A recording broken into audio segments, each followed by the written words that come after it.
Hello and welcome back to Scotty P. And me. Today we'll be talking about school experiences, which may have not been that great. No, not great at all. Quick disclaimer. We are not professionals. So don't go saying that, we're medically wrong and stuff, because we're just talking from experience here. Yep. Okay, so school. Can you stop knocking that? Okay, so yeah, unfortunately it didn't start well for Scott right from his first year at school. Scott not only had issues with the teachers didn't quite understand him, and they didn't, to be fair, you weren't even diagnosed till 9, so they just looked at Scott and they treated you like a naughty boy, eh? And I thought I was. I didn't even know I had this. I thought I was legit just behaving badly, and I was just a bad child all in all. Yeah. So they, on top of all that, he also had incontinence issues. So sometimes at the end of the day, I would come to school to collect Scott, and he would be, in wet and soiled clothes, which he'd obviously been in for quite some time. This really upset me, and when I brought those concerns to the teachers, they would share their concerns for the fact that the carpet had been soiled or their chairs had been soiled, instead of actually, being proactive and helping Scott through that issue.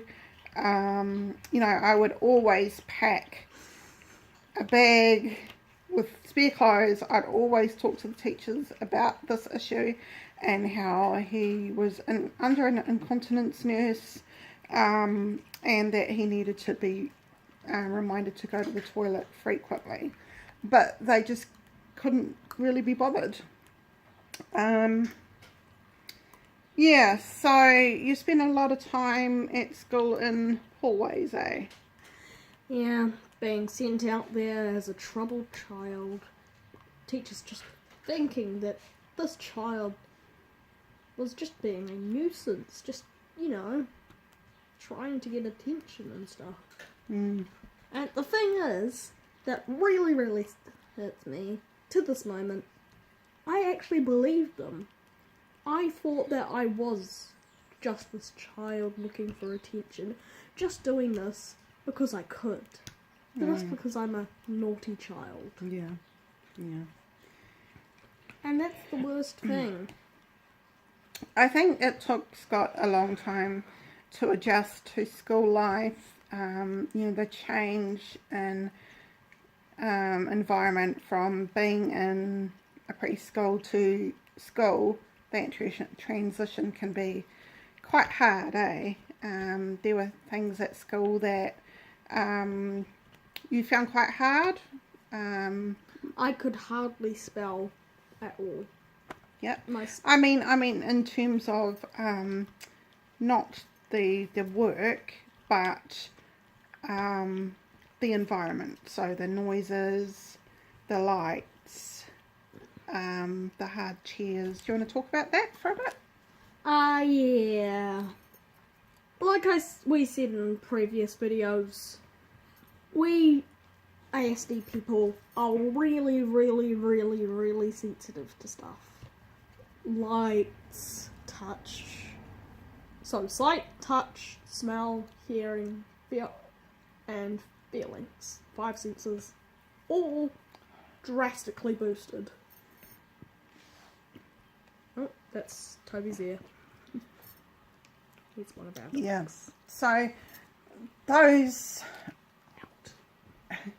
he would quite often become oversensitized by different things, which would also cause him to have meltdowns. His dyspraxia made it very hard for him to write things down with a pen onto paper, and so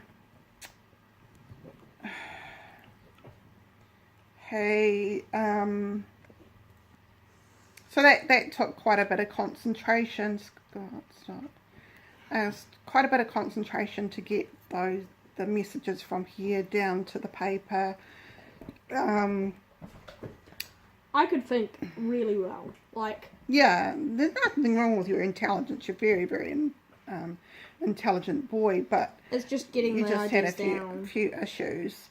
And quite often we found along the way Scott would be judged on his writing when that actually had nothing to do with what he was being assessed for. So let's say he had a science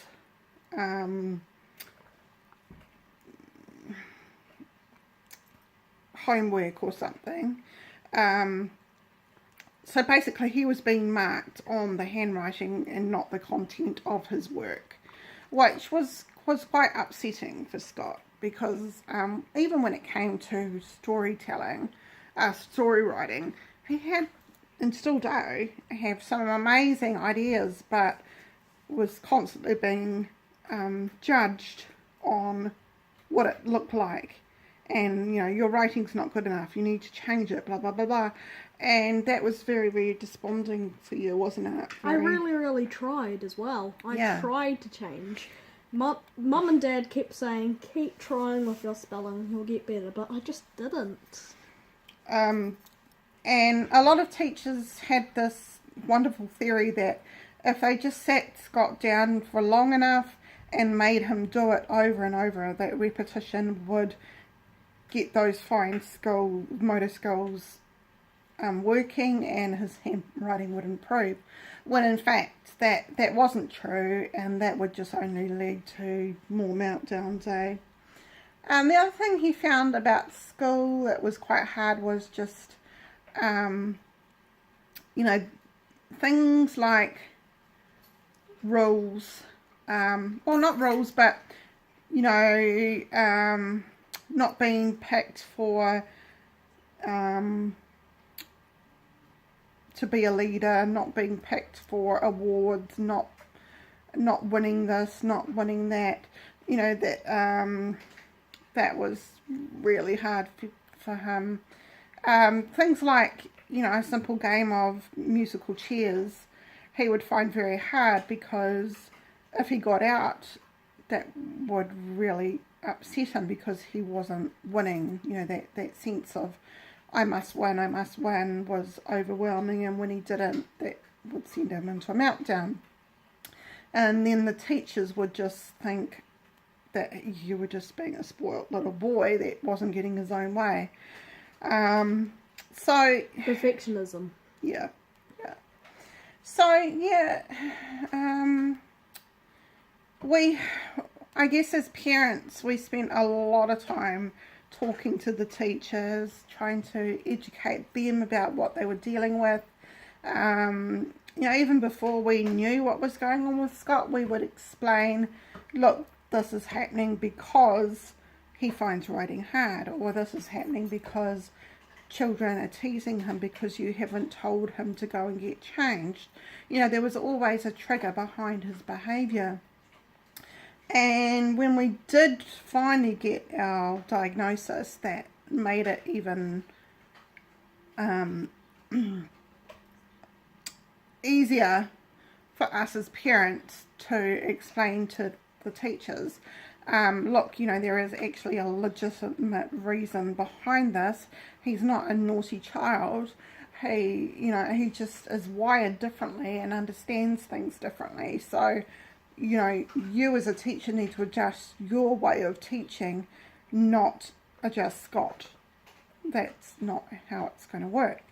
And teacher school, you're, as the teacher, from what I know, I'm not actually talking from experience here, but from what I know, you're actually taught to learn to change your ways of teaching to suit the class as much as you can.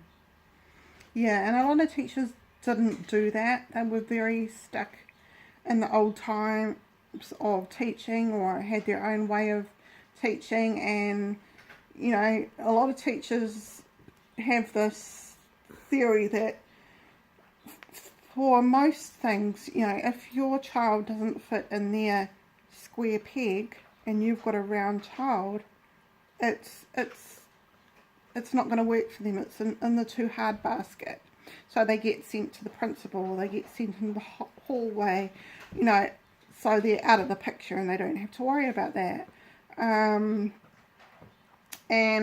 we as parents took a lot of time re-educating these teachers that actually, you know, Scott has every right to be in that class just like every other child. You know, it's his human right to have an education in New Zealand, and you know, they need to adjust their way of teaching. If something's not working, then they need to look at what they're doing, look at, you know, the things that what's triggering his behaviour.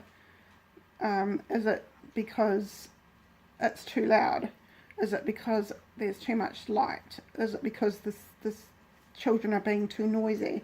Is it because he's sitting in wet pants and is feeling uncomfortable and embarrassed, and you haven't helped him in reminding him to go to the toilet or to go and get changed?